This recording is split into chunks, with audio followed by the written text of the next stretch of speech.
Gary, moving to thing number two, I think unless you've been living under a rock, you've probably heard about Bitcoin.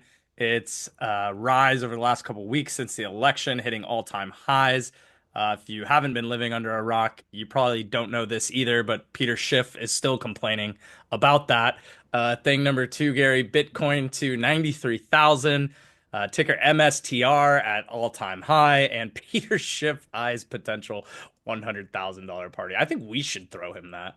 Yeah, that's because there is no one funnier when it comes to Bitcoin than Peter Schiff. Peter Schiff is the funniest man in the Bitcoin universe. So, deep knowledge investing started buying Bitcoin about 4 years ago when it was $15,000. It ran up, came back down. And at that point, when it came back down to $15,000, we bought it at a 25% discount by buying GBTC. We were buying Bitcoin at a 25% discount to the then $15,000 price. Last week, it hit $93,000. I checked the price just before we started filming this on Monday night, just over 91,000. That's all worked out really well. Michael Saylor and MicroStrategy, they found a way to make even Bitcoin's returns seem tame.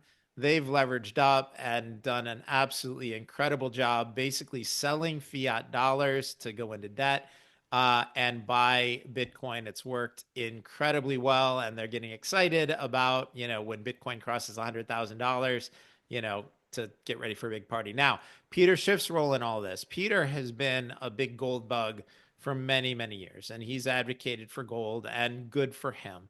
Uh, a place where Peter and I see eye to eye is the US government is debasing our money supply. And that's why we have inflation. It's what we talk about all the time.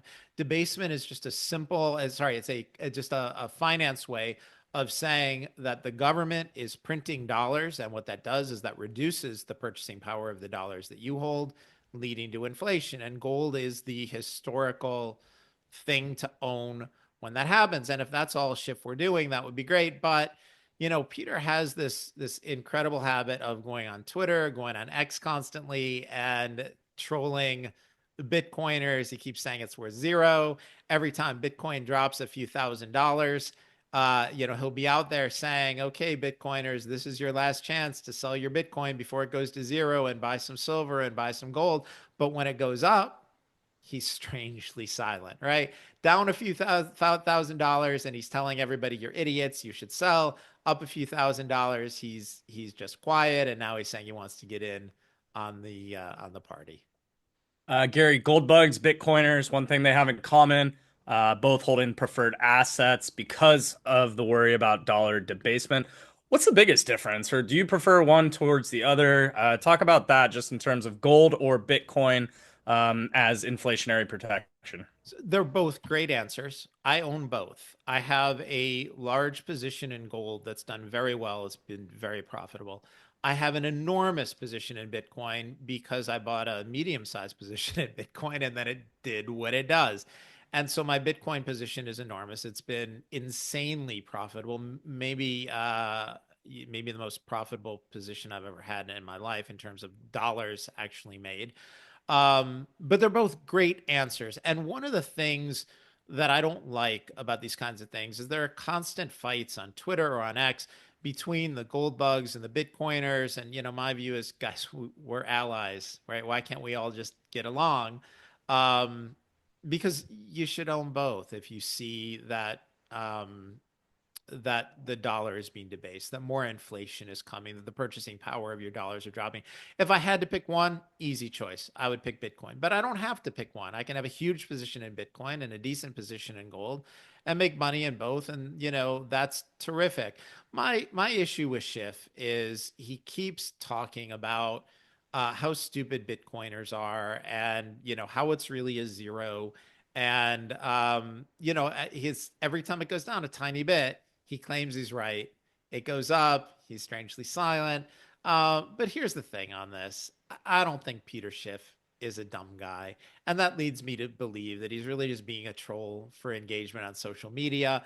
Anytime you publish something, you put something on Twitter or on X, on Bitcoin, it grabs a ton of attention, whether it's positive or negative. So I don't think Schiff is as dumb as he pretends to be. I don't think he's dumb at all. I think he's a smart guy who understands that one great way to get engagement, get more followers on social media, get people to, yell and scream and engage with your content is to be negative on Bitcoin.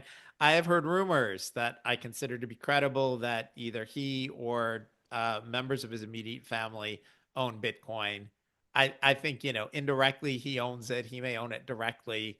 I think, he's just enjoying the show. So, Peter, if you're doing this for engagement, we're here for the show too. We're engaging. And as always, an open door policy for Peter Schiff and Elizabeth Warren anytime they want to jump on the five things with us and By the way, participate. yes, agreed. And I am gonna give Schiff credit for something. I do know he's gone to conferences before and engaged in some really good, fun, spirited debate with prominent, knowledgeable Bitcoiners. I think they all get it's part of the show. Liz Warren, I don't think really engages. She's just snarky on Twitter. I don't think she's capable of engagement. I just don't think she has the goods to do that. Peter Schiff, like I said, I think he's a troll. But when push comes to shove, he is not only capable, he is willing to sit down with strong, knowledgeable people on the other side, pose for pictures with them, discuss, debate, engage. He doesn't duck. So, he's an honorable troll. Peter, we look forward to having you on one day. The DKI five things. Open invitation. We'd love to Open have you. invitation always. And yeah, for anyone else out there listening, if it's your first time, be sure to head to deepknowledgeinvesting.com. Grab a free subscription to start. Get familiar, get to know us, send in some questions if you'd like. We've got a new Ask Gary feature on the website that has been awesome. Any questions you might have might even end up on this show. And then consider a premium subscription that allows us to provide these shows, Gary's research, the team, all the good stuff that they're doing behind the scenes. If you would consider that in supporting our team.